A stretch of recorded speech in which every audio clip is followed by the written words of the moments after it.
Dernier préparatif, mais pas pour un départ en vacances.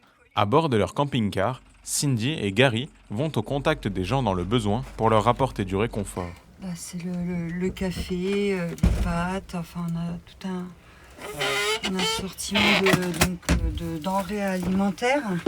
Nourriture, soins, produits d'hygiène et même une douche, tout y est. Une idée de camping-car solidaire qui est née à la suite d'une rencontre. On a fait la rencontre de personnes qui étaient justement à la rue et qui n'avaient pas de véhicule. Au départ, on y allait donc avec notre véhicule et on a eu l'idée donc d'acheter un camping-car pour aller vers les personnes justement qui ne peuvent pas se déplacer. Comme tous les mardis, direction Vassy ce matin pour ces 2 salariés de l'association Bragarde l'accueil.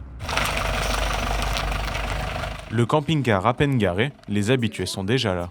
Donc je te propose un petit café. Oui, merci. Autour d'un café chaud, Ophélie, 18 ans, discute de tout et de rien avec Gary.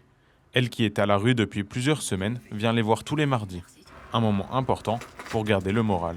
Moi, je peux parler de tout et de rien avec eux, de tous mes problèmes, et il n'y a pas de barrière, quoi. Enfin, je veux dire, moi, je sais qu'ils m'aident bien là-dessus. Moi, je sais que je me sens un peu seule, machin, je suis toute seule dehors. Même quand ils sont pas là, je sais que je peux les appeler, tout ça. Des fois, ils viennent me voir sur Vassy, voir si je vais bien. Enfin, c'est ça, en fait. Dès que j'ai besoin d'eux, je sais qu'ils sont là, que je peux les appeler, quoi. Et ça fait du bien de savoir qu'il y a du soutien, quoi. Si t'as besoin d'autres trucs, tu nous le dis. Je ferai une petite liste. Et puis... Oui, ça marche. Des gants, bonnets, je veux bien. Ouais.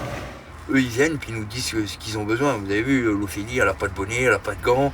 Bon, moi, je vais tout noter et puis lui ramener mardi. On peut leur ramener des choses qu'ils ont du mal à avoir. Puis qu'ils n'ont pas les moyens de C'est s'acheter. Pour Ophélie, l'urgence est à la recherche de logement. Des démarches parfois compliquées, mais que l'association peut faciliter. Parce que des fois, ils font leurs papiers tout seuls et c'est un peu plus long. Et nous, on va un peu plus vite parce que comme on est une association, c'est un peu plus rapide.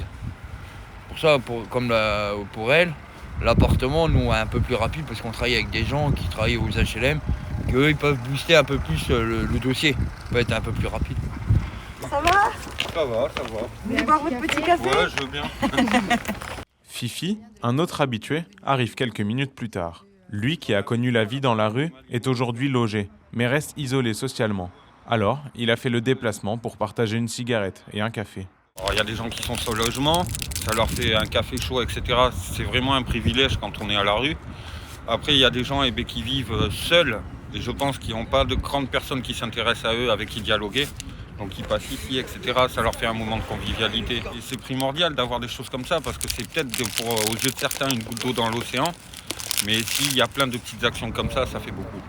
Fort de son succès, le camping-car partira bientôt sur la route de Joinville pour continuer à aider le plus grand nombre.